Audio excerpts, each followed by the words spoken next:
Okay. ఇప్పుడు ఇప్పుడు బాబు ఎక్కడ ఉన్నారండి మేడం? మీ దగ్గరే ఉన్నారా? నా దగ్గర నాకు చైల్డ్ అండి. తను ఇంకా 1 year 3 months అవుతుంది ఇప్పుడు తనకి.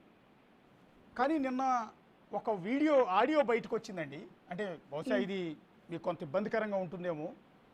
మిమ్మల్ని ఒప్పించాలనే ఉద్దేశంతో అడగట్లేదు. కానీ జనాలకు ఒక క్లారిటీ ఇవ్వటం కోసం మదన్ మోహన్ తరపు లాయర్ అనే పేరుతో ఒక వ్యక్తి కాల్ చేసి సుభాష్ రెడ్డి మాట్లాడిన ఫోన్ కాల్ అది.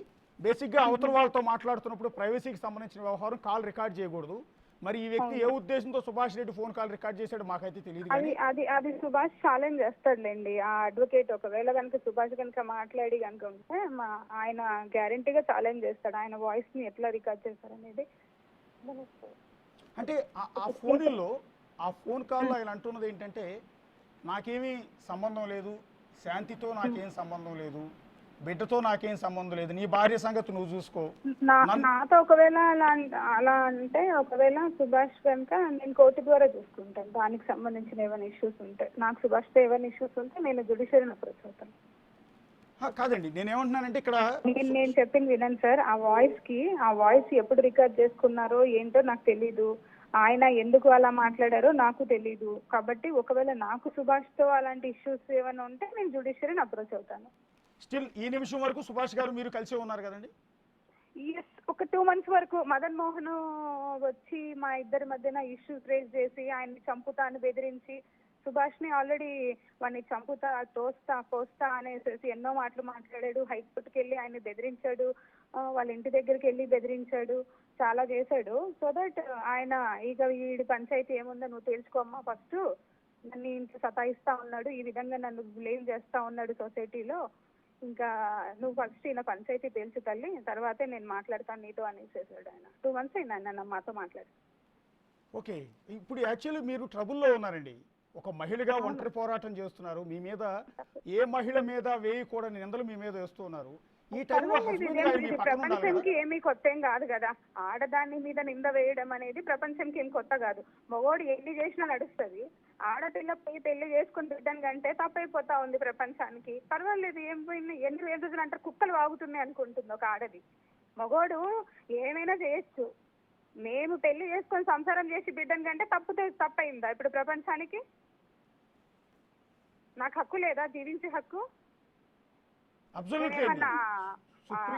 ఏమంటారు, ఏదైనా ఎక్కడైనా ఎడారిలో ఉన్నానా నేను? నిద్రపోతా ఉంది అంత ప్రపంచము. ఒక ఆడదానికి ఇంత అన్యాయం జరుగుతా ఉంటే ఆన్సుమోటోగా తీసుకోకుండా నేను పోయి అడుక్కోవాలి మందిని, నాకు హెల్ప్ చేయండి అని. తెలీదా ఏం జరుగుతుందో? సుప్రీంకోర్టు మార్గదర్శకాల ప్రకారం మీరు ఒక మేజర్ కాబట్టి మీరు స్వతంత్ర నిర్ణయాలు తీసుకోవచ్చు అని స్పష్టంగా చెప్పిందండి. దాని ప్రకారం భారత పౌరురాలిగా మీకు ఆ హక్కు ఉంది. మీ లైఫ్ గురించి మీ డెసిషన్ తీసుకునే హక్కు. మీరు ప్రశ్నించారు చూసారా, ఇది సొసైటీని మీరు ప్రశ్నిస్తున్న ప్రశ్న, తప్పేం లేదు. దానికి మేము పూర్తి స్థాయి మద్దతు తెలుపుతూ ఉన్నాం. అవును సార్. మీరు ఏదైతే అన్నారో, ఒక మగవాడు ఇష్టం వచ్చినట్టు ఏదైనా చేయొచ్చు, ఆడది మాత్రం చట్టబద్ధంగా ఇంట్లో పెళ్ళాం ఉంటుంది, బయట ఇంకొక పెళ్ళైనా చేసుకుని ఉంటారు. లేకుంటే వాళ్ళకి ఏమైనా ఇష్టం వచ్చినట్లు తిరిగే వాళ్ళు కూడా దండికి మంది ఉన్నారు. అవేం కనిపిస్తలేవు. నేను లక్షణంగా ఈయన వదిలేసి ఇంకొని పెళ్లి చేసుకొని బిడ్డని కంటే నా బిడ్డ ఏమంటాడు ఆయన, అక్రమ సంతానం అంటాడా మహా టీవీ ఛానల్ ఆయన? ఎట్లా అంటాడు ఆయన? అసలు అనొచ్చా? చైల్డ్ అబ్యూస్ రైట్స్ వస్తున్నాయి ఇక్కడ. చైల్డ్ కి రైట్స్ ఉంటాయి, కడుపులో ఉన్న బిడ్డకు కూడా రైట్స్ ఉంటాయి. కానీ ఆయన ఎట్లా పడితే అట్లా మాట్లాడుతా ఉన్నాడు. పైపెచ్చి నన్ను బెదిరిస్తా ఉన్నాడు. నా పర్సనల్ మ్యాటర్స్ లోకి వెళ్ళి నన్ను కరప్షన్ లేడీగా క్రియేట్ చేయాలనేసి ఆయన సంబంధించిన వాళ్ళని ఆయన ఏదేదో చేస్తా ఉన్నాడు. నేను ఫైట్ చేయగలను. నేను ఉద్యోగం మీద నా బ్రతుకు తెరువు మీద కొట్టి ఒక ట్రైబల్ గా నేను సంపాదించుకున్న ఉద్యోగాన్ని పీకించేయాలని తెగ ప్రయత్నాలు చేస్తా ఉన్నారు. పర్వాలేదు, మాకు కూడా గవర్నమెంట్, నేను కూడా నా నేషనల్ కమిషన్ అప్రోచ్ అవుతాను, నా ఎస్టీ కమిషన్ ని.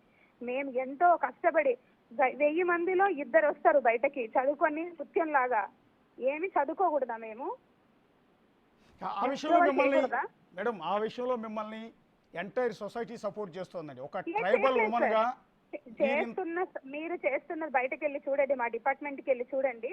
నన్ను నా వ్యక్తిగత విషయాల్ని, ప్రొఫెషనల్ విషయాల్ని జతపరిచి నన్ను ఎంత మానసికంగా నన్ను వేధిస్తున్నారనేది మీకు తెలుస్తుంది. ఇది అయిపోయినాక ప్రొఫెషనల్ విషయాలకు కూడా వెళ్ళండి సార్, మీకు కూడా తెలుస్తుంది. ఒక మహిళగా ఒక ఎక్కడో మా ఒక ఇంటీరియర్ ప్లేస్ లో ఉండి చదువుకొని వచ్చి ఎంతో ప్రపంచాన్ని చూసి కష్టపడి అక్కడ చదువుకునేటప్పుడే ఉద్యోగాలు చేసి మేము ప్రాక్టీస్ చేసి సీనియర్స్ దగ్గర ప్రాక్టీస్ చేసి తర్వాత ఒక ఏదో జాబ్ కొట్టి తినక ఒక చిన్న రూమ్ లో ఉండి కోచింగ్ తీసుకొని అన్ని చేసి ఉద్యోగం తెచ్చుకొని నేను ఛాలెంజింగ్ గా వర్క్ చేసిన కింద నుంచి.